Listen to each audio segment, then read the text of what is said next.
Hello Galaxy's Edge fans!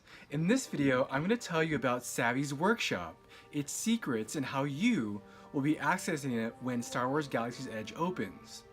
Before I do though, please remember to subscribe to my channel to get more information about Batuu and Galaxy's Edge. Now, Savi'S Scrapyard or Workshop is a destination within Batuu that is on the end of a path leading from the Resistance base to the middle of Merchant Row.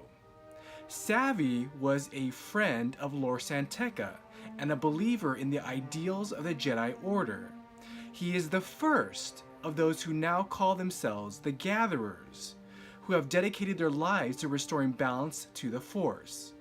Savi actually helped the Resistance build the structure where we now know as the Rise of the Resistance exit. Savi was so good at collecting scraps from battles and ships, he created a shop in the middle of Merchant Row that sells what seems to be scraps. In actuality, there's inside a secret area which is guarded by the Gatherers. They restrict access only to those true believers in the Force. Now, how do you access Savi'S secret workshop? Theoretically, there's a short way and a long way based on overall demand and the time constraints of Galaxy's Edge. Let's start with the long way first, the way in which it was originally intended. When you first land on Batuu within Galaxy's Edge, you first open your datapad. On your datapad, you declare your allegiance to a certain part of the Force. You can also choose what kind of Force wielder you are. You have 4 choices: elemental nature, power and control, protection and defense, or peace and justice. Each part of the Force has its own storyline.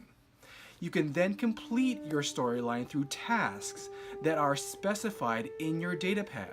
For example, if you are about power and control, you would do things like scan and report suspicious Resistance cargo to the First Order.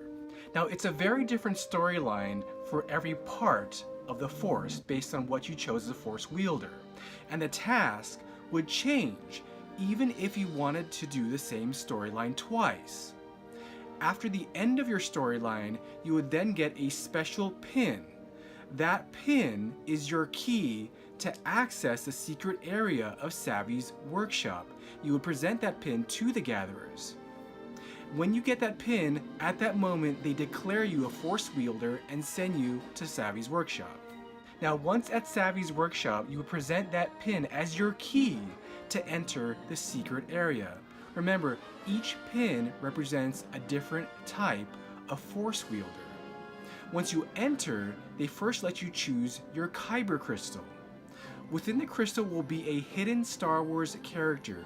You unlock the features of the crystal and that character through the Jedi holocrons that you can buy at a different location. Now, when you fit the crystal in the holocron, the character Yoda, Anakin, Luke will speak to you and pass on knowledge to you. Now, at your station in Savi'S workshop, they will give you a special tray which corresponds to the pin that you received: protection, nature, power, or justice. You would first assemble the lightsaber hilt or handle using just the pieces in this tray. And once complete, you would insert your special Kyber crystal that you originally chose. You would then finish assembling your special lightsaber by attaching a blade which lights up according to the Force user classification you are. And they would give you a special carrying case, and on it would say Force Wielder in Arabic. You would then be able to proudly carry this case on your back. Can you imagine carrying this Force Wielder case that no one else has through Galaxy's Edge and Disneyland? Now, the process I just described for you is the long way to obtain the lightsabers. However, because of the time constraints and popularity of the first opening weeks, the villagers of Batuu might have to resort to this shorter way, in which access to Savi'S might initially just be made by simply making a reservation, at which time they'd give you a secret phrase to utter to the Gatherers to let you in. Right now, this is all theory, and even the cast members involved won't know how much of it will play until the park opens. But I will say it adds a whole new dimension, no matter what they do, to the rich storytelling environment that they're planning for the guests of Galaxy's Edge. Well, hope you liked my short video on Savi'S workshop, and remember to subscribe to this channel to get more information as we lead up to the opening of Star Wars Galaxy's Edge. Have a magical day.